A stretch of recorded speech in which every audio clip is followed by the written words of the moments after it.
O assunto agora é a reforma trabalhista que o governo federal estuda fazer. Entre as propostas mais polêmicas estão o aumento da carga horária dos trabalhadores para 12 horas diárias e a revisão do FGTS. A justificativa é tentar reaquecer a economia. Sobre este assunto, nós vamos conversar com o advogado especialista em Direito do Trabalho, Décio Scaravaglione, e o diretor do Instituto de Estudos Empresariais, Tiago Telechea. Sejam bem-vindos, boa noite. Boa noite. Boa noite. Bom, como é a proposta das 12 horas diárias de jornada, que já foi, pelo menos, refutada nas redes sociais e nos principais jornais? Como é que seria isso? Aumentaria a jornada semanal de 44 horas ou seria uma readequação dessa carga horária? Podemos começar com o Tiago. Tiago. Certo. Como não tiveram muitos detalhes sobre a proposta, eu não saberia dizer exatamente como funcionaria essa readequação até. Eu não tenho certeza se isso é verdadeiro ou não, porque Sim. surgiu e logo depois foi desmentido, né, o boato. Eu acredito que, como liberal, que não é o governo que deve definir quantas horas, deve ser isso um acordo entre as partes, mas sobre a proposta em si, eu não saberia muitos detalhes. Sim. Mas tu acredita, pelo menos eu vou te passar uma das teorias, tá? De que o governo federal teria informalmente lançado essa informação para ver com a opinião pública se ela seria aceita ou não e seria discutido. Mas eu acho que ficou bem claro. Na tua opinião, e eu acho que é a mais importante nessa tua primeira participação, é que não deveria ser o governo que regulasse isso, e sim cada parte, né? O contratante e o contratado. Exatamente. Perfeito. Bom, agora eu passo para a opinião do Décio. Décio. Nós temos, na verdade, muita informação lançada como balão de ensaio, como tu disseste, né, Bives? Ou seja, o que se tem visto no título ou rótulo Reforma da Previdência, reforma trabalhista, reforma fiscal, é que esse governo, que agora assumiu definitivamente, ele lança informações para provavelmente saber a repercussão social. E a repercussão, via de regra, tem sido péssima, tanto no que tange a questão da reforma da Previdência, onde se quer colocar 65 anos de idade para homens e mulheres, e agora também na questão de uma possível reforma trabalhista. Não está bem claro até onde eles pretendem ir, mas que há intenção de mudança. E aí houve, então, alguma informação colocada em torno de 12 horas diárias, é a jornada, né? Jornada vem de giorno, dia, e aí tem a carga semanal. A nossa carga semanal pela Constituição é de 44 horas. E há muitos países que giram de 39, 40, 44, 48, outros não têm nenhuma legislação a respeito, ou seja, o mercado, né, acaba regulando. Ou seja, não existe a proteção ao trabalhador nesse sentido. Só que no nosso caso nós estamos aonde? Nós estamos na esfera da Constituição Federal. E antes de mais nada, e eu tive até o trabalho de procurar para trazer aqui, ilustrar para o nosso programa, eu me lembrava do professor Michel Temer. O professor Michel Temer, ele tem uma obra conhecida de direito constitucional, Elementos de Direito Constitucional. E tem edições anteriores à Constituição de 88 e posteriores. E, pois bem, lá pelas tantas, nós temos a nossa Constituição, antes da discussão propriamente dita de reforma ou não reforma, nós temos as chamadas cláusulas pétreas na Constituição. Ou seja, são aquelas condições, aqueles direitos que são inarredáveis, que não podem ser sequer cogitado a alteração. E eu tenho os direitos e garantias fundamentais individuais, eu tenho o artigo 5º da Constituição, eu tenho o artigo 6º da Constituição, que fala dos direitos sociais, e isso lá no artigo 60, parágrafo 4º, inciso número 4, diz que não pode ser abolido, não se pode pensar em retirar, ao menos na estrutura da Constituição Federal de 88, como ela foi feita e, nesse aspecto, é mantida. Assim como não se pode, por exemplo, abolir a República, não se pode pensar em trocar o sistema de governo. Tudo isso foi feito e colocado, e o professor Michel Temer, como não poderia deixar de ser, como constitucionalista, assenta, então, que nós temos cláusulas pétreas que são as diretas e as indiretas, ou explícitas e implícitas. Mas, nesse caso, nós trabalhamos com a explicitude, ou seja, direitos e garantias individuais não podem sofrer alteração, nem com o quórum privilegiado, que é o quórum das emendas constitucionais, que é um quórum maior do que aquele que se usa para aprovar lei complementar, lei ordinária. Então, eu começo colocando essa questão. Sim. Qualquer tentativa de alterar o sistema atual, e nós temos uma luta histórica dos trabalhadores para diminuir de 44 para 40, e daqui a pouco agora estão querendo aumentar, né, para até 48, como disse o ministro. Mas eu coloco que, além do balão de ensaio, o que se está vendo é que o Ministério do governo Temer, ao meu entendimento, é muito mal preparado, Sim. sob o ponto de vista técnico, né? E Sim. isso tem causado alguns atropelos que o próprio governo depois puxa o freio de mão, dá aquele, né, aquela xingada clássica, só, olha, você não devia ter dito isso, era para ter dito aquilo e tal. Sim. E isso é o que tem acontecido, né? Bom, agora vamos resgatar o passado recente do Brasil. Hoje a gente sabe que o que está escrito às vezes pode ser votado de diferentes formas, arranja aqui, arranja colar, tem o impeachment, mas não perde os direitos, Exato. a redação era uma, foi interpretado de outra forma. Suponhamos, tá, que essa carga entre em debate, discussão e sofra uma alteração, essa carga horária. Eu vou fazer agora uma pergunta específica na posição, para identificar essa posição que já foi dita, né, uma posição liberal do Thiago, de que se realmente isso é um problema, a carga horária, se geraria uma maior produtividade ou pelo menos reaqueceria a economia brasileira, na tua opinião? Olha, eu acredito que sim, tá? Que sempre que empregador e empregado tiverem mais liberdade para acordar os termos, a produtividade vai aumentar. Nesse caso específico, o que se debate é as 12 horas diárias. A gente não, até onde eu vi, não está falando de aumento de horas semanais. Me corrija se eu estiver errado, doutor. Por que não poderia um empregado trabalhar 12 horas diárias um dia, 6 horas diárias no outro, 12 no outro, 6 no outro, até cumprir o número de horas semanais acordadas, mensais acordadas. Tá? Só esse entrave a tu não poder trabalhar mais um dia, menos o outro, por que não pode ter mais flexibilidade de acordo entre as partes? E, com certeza, acredito que quanto mais liberdade tu tem para cada acordo ser definido individualmente, tem aumento de produtividade. Eu já vou passar para o Décio, mas vou antes aproveitar, estou conversando com o Thiago ainda, nesse enfoque, né, que está sendo dado, sobre a revisão do Fundo de Garantia. Muito se discutiu também e tem se usado como propaganda para quem defende, né, a revisão em cima do Fundo de Garantia, de que quem sai perdendo é o trabalhador, ou seja, ele recolhe um fundo onde a rentabilidade não é a mais interessante e acaba descontando no salário, ele poderia ganhar mais. Tu concorda com essa opinião? Não é mais interessante, não é muito interessante, é um eufemismo, né? Porque rende menos que a inflação. Sim. O trabalhador, ele é literalmente roubado de um valor que poderia vir direto no salário. Isso fica retido, não rende praticamente nada e a pessoa não pode retirar, a não ser que tenha uma circunstância de demissão e tal. Então, é basicamente mais um jeito de o governo pegar recursos, reter recursos, usar para outros fins e realmente tirar do que o trabalhador poderia estar recebendo imediatamente, aplicando no que ele quer, né?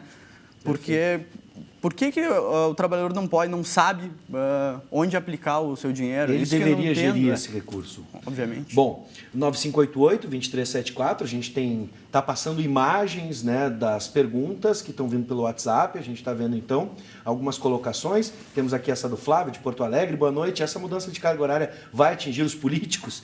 Pergunta aqui o Flávio, né, oportuna pergunta. Né, mas então, você tem algum comentário ou quer fazer alguma pergunta? 9588-2374, está aberto o espaço. Agora sim, Décio. E essa tal revisão do Fundo de Garantia, o que ela propõe inicialmente, mesmo que o troço ainda esteja enuviado? Como na verdade, pensa-se, né, em, vamos dizer assim, tirar o poder de gestão do governo ou a quem o governo delega. Hoje existe o Conselho Gestor e a Caixa Econômica Federal também. Mas, na verdade, a questão é que o brasileiro não tem a cultura da poupança, ele não tem a cultura previdenciária. É complicado. E aí, voltando um pouquinho, ligando a questão do fundo, a questão trabalhista, eu entendo os argumentos do Thiago, mas eu coloco para vocês o seguinte: o Brasil é grande demais e o Brasil não é sul e sudeste.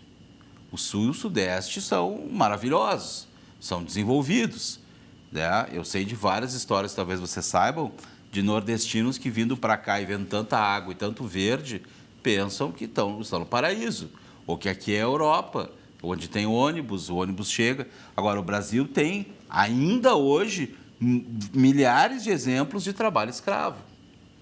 Então, desregular simplesmente, né, porque estamos num momento de desemprego, porque isso poderia aumentar a produtividade e, num segundo passo, como dizia o velho Delfim Neto, né, primeiro vão aumentar o bolo para depois repartir. E ele comia sozinho, ficava bem gordinho e ninguém comia nada, né?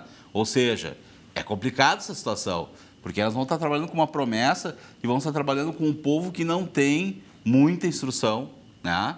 Nós não temos cultura de trânsito, nós não temos cultura previdenciária, nós não temos cultura de administração do seu próprio dinheiro, e é complicado isso aí. Então o pessoal se joga num carnezinho, né? Vai lá e gasta mais, em vez de juntar o dinheiro e comprar à vista, quem sabe. E aí essa questão do dinheiro do fundo sai da alçada do governo, que administra, passa para o trabalhador, mas não podemos esquecer que com o dinheiro do fundo se constrói casa popular e aí as empreiteiras também ganham e contratam funcionários para fazer as obras. Então, não sei até que ponto a coisa pode funcionar dessa forma. Bom, a perspectiva... Porque a liberdade, em determinado segmento, ela pode escravizar, né? Sim. Deixar o mais fraco e o mais forte, os dois livres e o mais fraco sem proteção, ele vira escravo.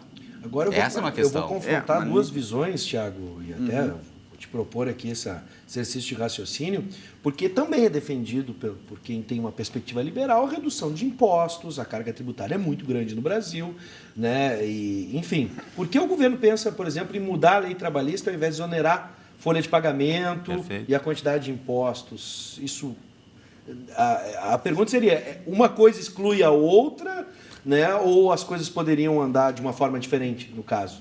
Olha, com certeza toda a desoneração de folha de impostos e redução de impostos seria excelente. O que eu acho que o governo ele não tem muito onde reduzir e tal, porque vários dos gastos eles estão fixados e está tentando ir por outro lado. Realmente não sei qual é o pensamento do governo. Mas uma coisa que acho importante falar aqui do FGTS é que ele é tão burocrático, mas tão burocrático que não pode nem... Entendo que talvez o brasileiro não tenha cultura de investir. Eu, pessoalmente, acho que é muito patrimonialismo o Estado querer exigir isso. Mas não pode nem escolher onde tu vai investir. Sim. Por exemplo, se tu tem que investir isso, por que tu não pode escolher qual é o teu instrumento? Isso não existe. Voltando à tua pergunta, falando um pouco sobre... Não é só ganho de eficiência, de produtividade que uma flexibilização acarretaria, tá? A gente tem muitos desempregados. Uma flexibilização, ela automaticamente deixa mais fácil contratar, porque o empregador ele também tem medo de contratar. O cara que tem 10, 15 funcionários, está num momento ruim, dá uma melhoradinha, ele não, vou segurar, não vou contratar, porque é muito oneroso, muito difícil demitir depois. Sim. Então, uma desoneração, uma flexibilização, e não sei qual é o modelo que tem que ser feita essa flexibilização, ajudaria com certeza para diminuir os níveis de desemprego. Perfeito. Bom, quero lembrar que você pode participar no 9588-2374, nosso WhatsApp. Temos a participação do José Antônio, de Porto Alegre. Ele diz assim, a jornada de 12 horas é histórica no meio hospitalar no Brasil desde a década de 60. As jornadas são de 12 horas trabalhadas e 36 de descanso. Imagino que seria a regulamentação da jornada. Está aqui uma das participações do José Antônio. E o pessoal estava perguntando ali também se a questão das 12 horas, como tu estava nos trazendo a possibilidade, Thiago, de, por exemplo, trabalhar 12 e descansar, trabalhar 6 no outro dia, mas isso retira as horas extras, né? A questão dessas 12 e hospitalares e o descanso em 36, e aí já são os turnos de revezamento, que é outro sistema. Sim. Então o trabalhador já sabe que ele está exposto àquela carga e que ele vai ter em troca. Por que isso? Justamente quando o legislador criou, né, a CLT, E aí tem um detalhe da questão do a CLT é anacrônica ou não. Então, todos os críticos ou que são favoráveis à flexibilização em determinados níveis, do total até relativo, colocam que a CLT ela está hoje condenada pelo obsoletismo e que ela é anacrônica, ou seja, é uma lei do tempo da ditadura Vargas, né? Do período do Vargas ditador. 42 é a CLT, 42, 43, mas não importa, mais de 60 anos, 70 praticamente. Ocorre que tem um detalhe, ela, ao longo do tempo, ela sofreu diversas transformações. Ela não é tão anacrônica assim como se diz. E ela está, sim, dentro dos países que regulamentam ou que têm as regras definidas, ela está de acordo com o que existe no mundo. Não existe nada assim que seja tão diferente do Brasil, né? E com relação a essa questão do porquê não pode 12 num dia e 6 no outro, são normas de higiene e segurança do trabalho. O trabalhador, entre uma jornada e outra, ele tem necessariamente que usufruir de um período X mínimo de horas para que no outro dia ele não chegue no trabalho cansado, como se diz na gíria, baleado, né? Ou seja, e aí o que acontece? Se ele trabalha 12 num dia, 6 no outro, 12 no outro, ele já não sabe mais qual é a sua rotina de horário, ele não vai ter horário na sua família, ele não vai ter horário na sua alimentação, ele não vai produzir bem, o que vai acontecer? Ao fim e ao cabo, ele é mandado para a rua.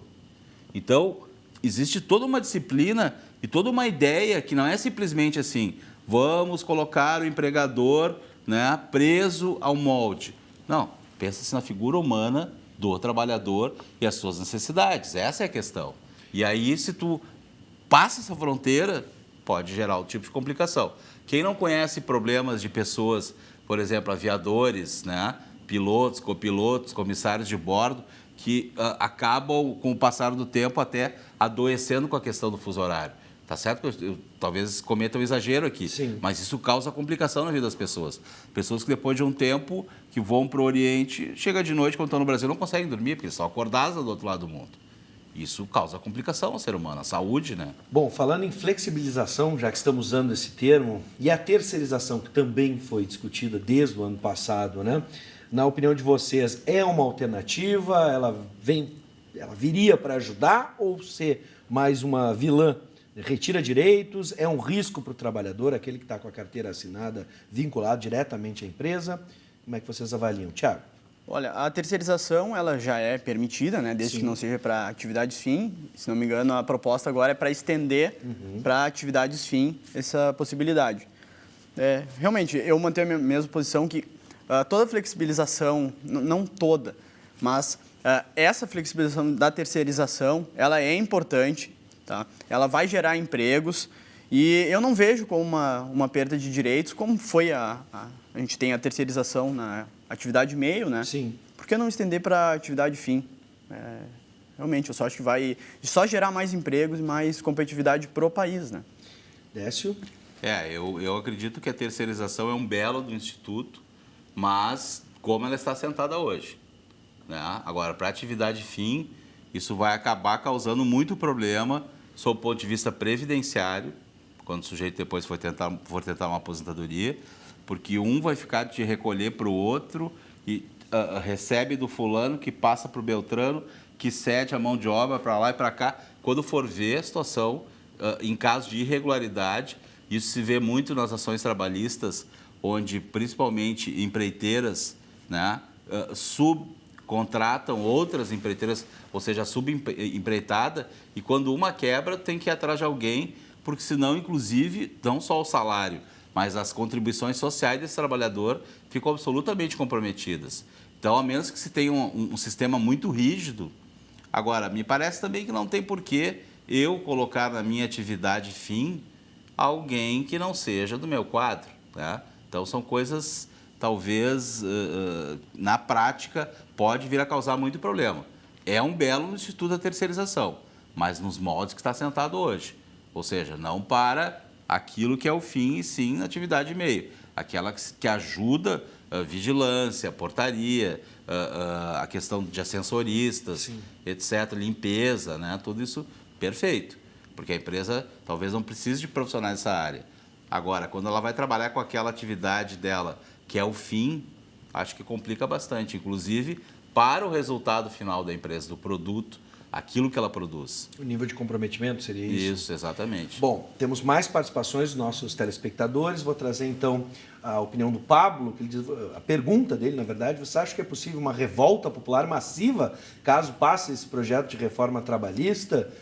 Muito tem se dito que as ruas ainda existe uma parcela da população que se manifesta contra o governo Temer, que não são 40, vamos deixar bem claro isso, como o presidente falou, mas ainda não é o total da população e existe uma divisão que a gente sabe hoje, chame lá coxinha, mortadela, enfim, como o pessoal tem classificado. Mas há uma divisão de ideias no país, mas tocando nas leis trabalhistas, vocês acham que a coisa poderia complicar um pouco mais? É um tema muito delicado para o governo tratar no momento de desemprego, onde estão todos tentando segurar o seu emprego, Tiago? Olha, eu acho que tem analisando politicamente, claro, sim, a gente vendo claro. agora o momento. Acho que tem uma possibilidade, sim, de a coisa ficar mais complicada para o governo. É um tema muito sensível e eu acredito que é um tema que a flexibilização das leis do trabalho não é entendido de forma completa pela maior parte da população. Quando se fala em flexibilização de trabalho, todo mundo já pensa, não, porque vai perder direitos, vai trabalhar não sei quantas horas, vai ficar pior. E as pessoas não entendem que algumas partes, a flexibilização traz bastante benefício, principalmente para quem está desempregado, está procurando emprego. Então, mas respondendo a tua pergunta, eu acho que tem uma boa possibilidade de a gente ter Sim. manifestações maiores do que a gente tem visto hoje em dia, caso passe. E principalmente porque os sindicatos são muito fortes, eles sabem movimentar muito as pessoas, eles têm bastante poder para isso. Até estaria aqui na nossa pauta essa questão do sindicato e empresa, Como é que ficaria essa relação, Como fica a questão da base do sindicato, do peso dele na negociação. Mas eu vou deixar mais para frente, vamos ver mais uma aqui.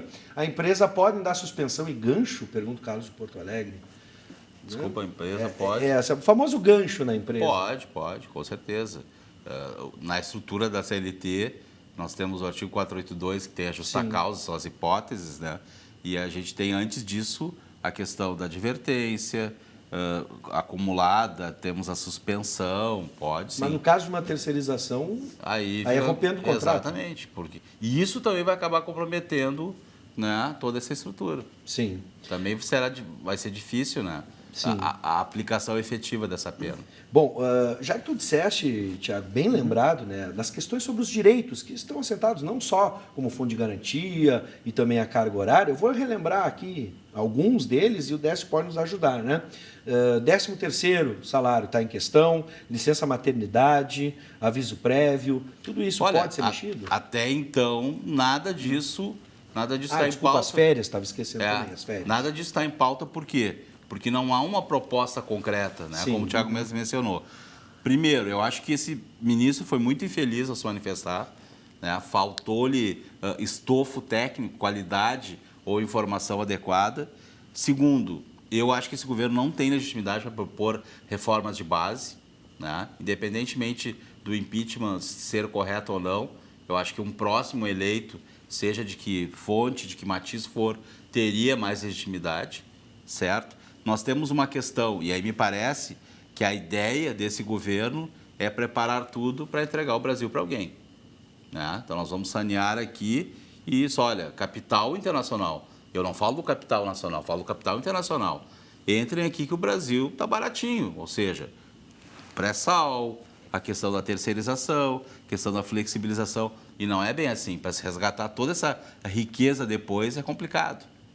E tem um detalhe que nenhum de nós mencionou e me veio agora à mente, que é a questão, que hoje existe bastante, que é da pejotização. O que é a pejotização? É o fato real de que muitas empresas hoje, principalmente as multinacionais, não estarem mais contratando mão de obra qualificada e cara. Simplesmente exigem o quê? Que o cidadão, a cidadã, constitua uma pessoa jurídica, cria uma empresa ficta e essa empresa é que vai prestar serviço para o empregador. Ou seja, PJ, pessoa jurídica, na Justiça do Trabalho mesmo ganhou o apelido de pejotização.